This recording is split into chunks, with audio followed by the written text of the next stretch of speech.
I want to talk to you today about something that I think most people are not paying enough attention to, something that happened in Beijing 7 days ago that will reshape global geopolitics for the next 30 years. Right now, today, May 16th, 2026, the implications of what was signed in the Great Hall of the People are just beginning to ripple through financial markets, diplomatic channels, and strategic planning offices in Washington, Brussels, and Tokyo. And most people do not even realize it happened. The mainstream media covered it as a routine diplomatic meeting. A few outlets mentioned a trade agreement. Nobody explained what was actually in the document, what it actually commits the signatories to do, and what it means for the international order that has governed global affairs since 1945. I am looking at the full text of the Beijing Comprehensive Strategic Partnership Framework, all 247 pages of it, obtained through diplomatic sources and confirmed as authentic by multiple governments. What this document establishes is not a traditional bilateral agreement. It is not even a multilateral trade pact. What it establishes is an alternative governance architecture for economic development, technology transfer, security coordination, and financial transactions, operating parallel to and explicitly independent from Western dominated institutions like the World Bank, the International Monetary Fund, and the SWIFT financial messaging system.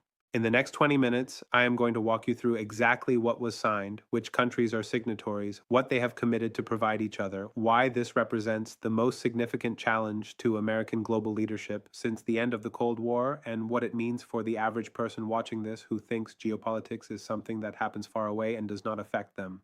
This is analysis you are not getting anywhere else. Subscribe now if you have not already, because what we are about to cover is being studied in classified briefings at the National Security Council right now. Let's start with who was actually in Beijing because the attendees tell you everything you need to know about the ambition and scope of this framework. The signing ceremony on May 9th, 2026, included foreign ministers or heads of state from 23 countries. The primary signatories, the nations committing to full participation in all framework provisions, are China, Russia, Iran, Pakistan, Belarus, Kazakhstan, Uzbekistan, Tajikistan, Venezuela, Nicaragua, and Cuba.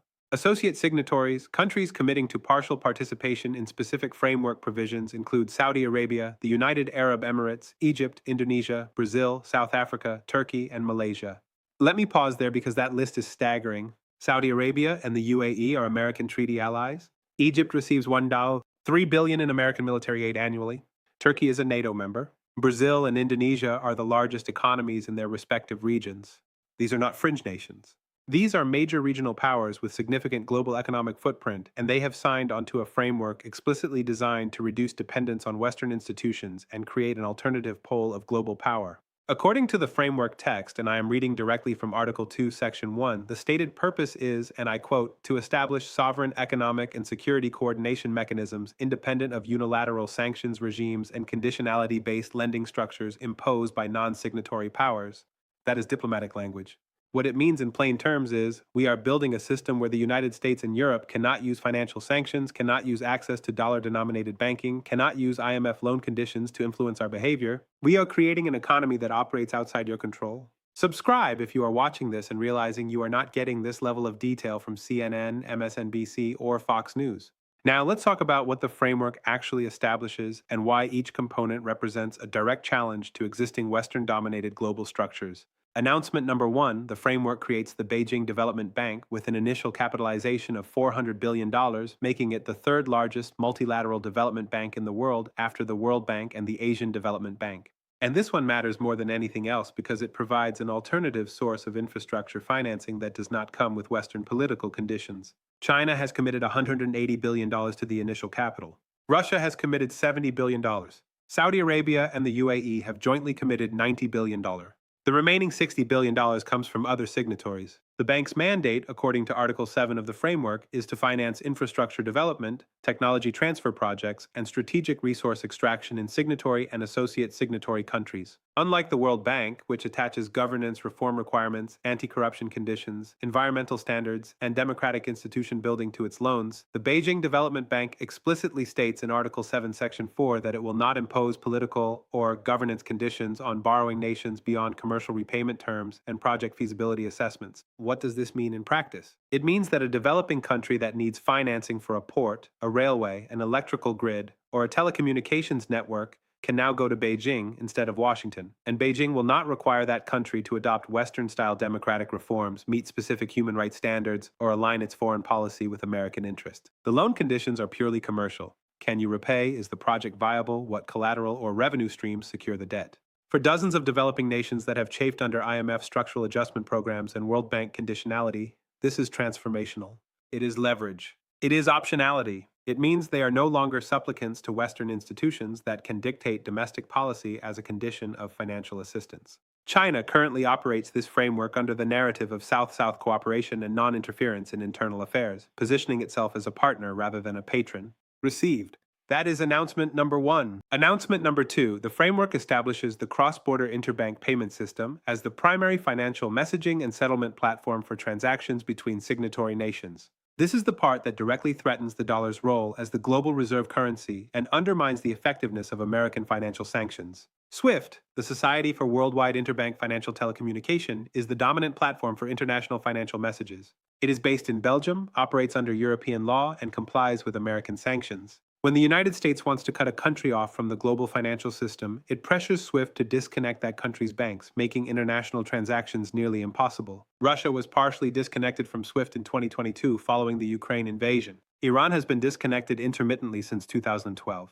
The threat of SWIFT disconnection is one of the most powerful tools in the American sanctions arsenal. The Cross-Border Interbank Payment System, or CIPS, operated by China, provides an alternative. It allows banks in signatory countries to send payment instructions, settle transactions, and conduct international trade without touching SWIFT, and therefore without being vulnerable to Western sanctions. According to Article 12 of the framework, all signatory nations commit to connecting their major commercial banks to CIPS and conducting at least 50% of bilateral trade with other signatories through CIPS settlement by January 2028. For associate signatories, the commitment is at least 25% of bilateral trade through CIPS by the same date. The framework also establishes a currency swap system, allowing signatories to settle trade in national currencies or in Chinese renminbi, bypassing the dollar entirely. Stay with me because this is where the implications for American power become impossible to ignore.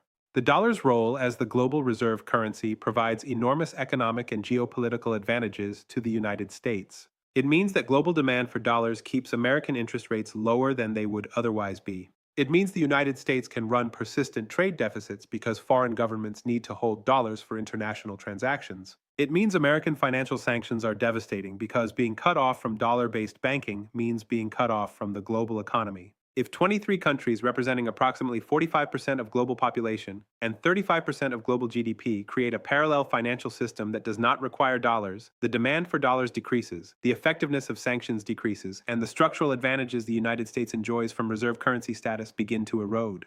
This is not theoretical. This is the explicit purpose of the framework, stated clearly in the preamble, to reduce systemic dependence on the US dollar in international trade and financial transactions. Announcement number three, and this one almost nobody in the mainstream media is connecting correctly.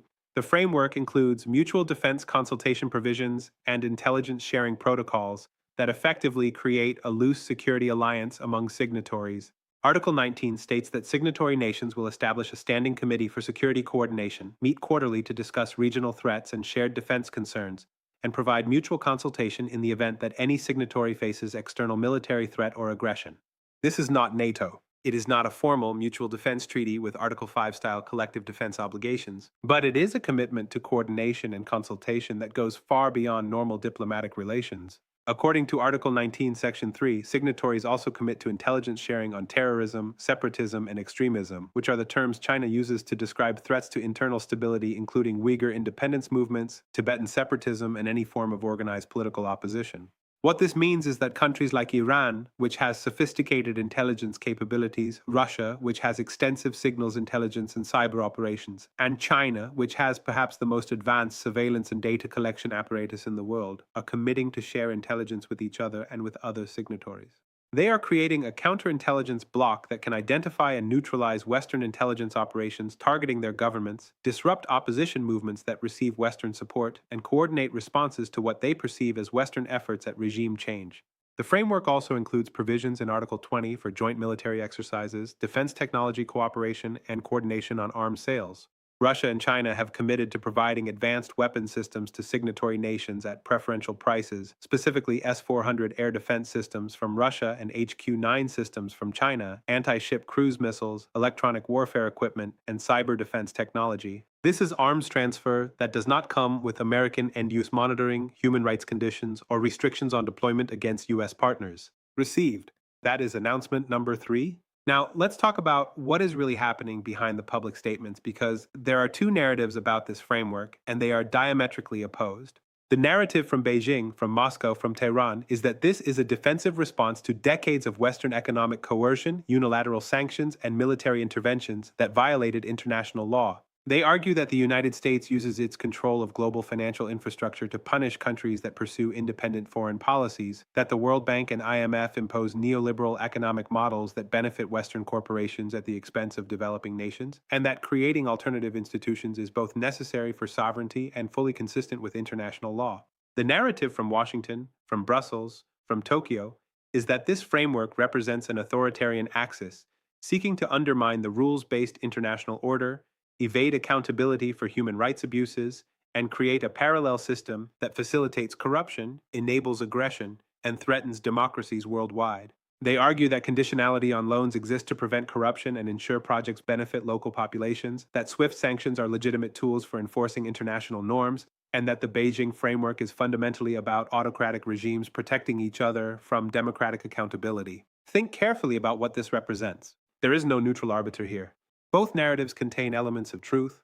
The United States has used financial sanctions aggressively, sometimes to enforce UN Security Council resolutions, but often unilaterally to advance American policy preferences. The World Bank has imposed structural adjustment programs that caused real hardship in borrowing countries. At the same time, China's Belt and Road Initiative has left some countries with unsustainable debt. Russia has used energy exports as a geopolitical weapon, and Iran has supported proxy forces across the Middle East that have committed atrocities. The question is not which narrative is correct. The question is what world are we moving toward when these two systems, the Western-dominated liberal international order and the Beijing framework alternative, operate simultaneously and compete for adherence. If you own businesses that depend on international trade, if you work in industries affected by commodity prices, if you hold investments in emerging markets, what is happening with the Beijing framework is not a foreign policy story.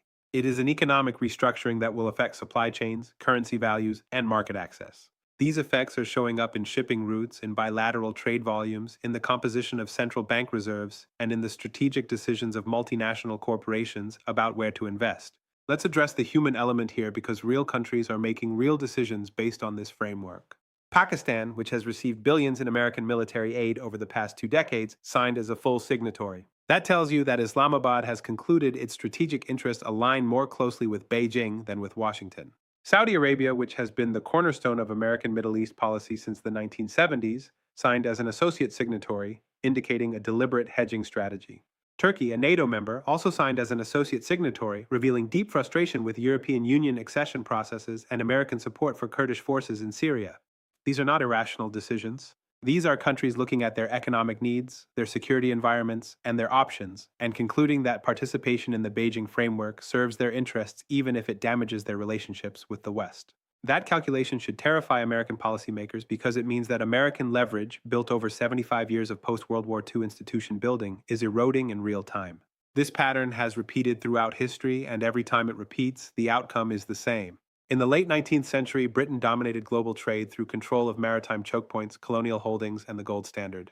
Germany and the United States built alternative industrial bases, developed new technologies, and challenged British primacy. The result was World War I, a catastrophic conflict that destroyed British global dominance and ushered in a multipolar world.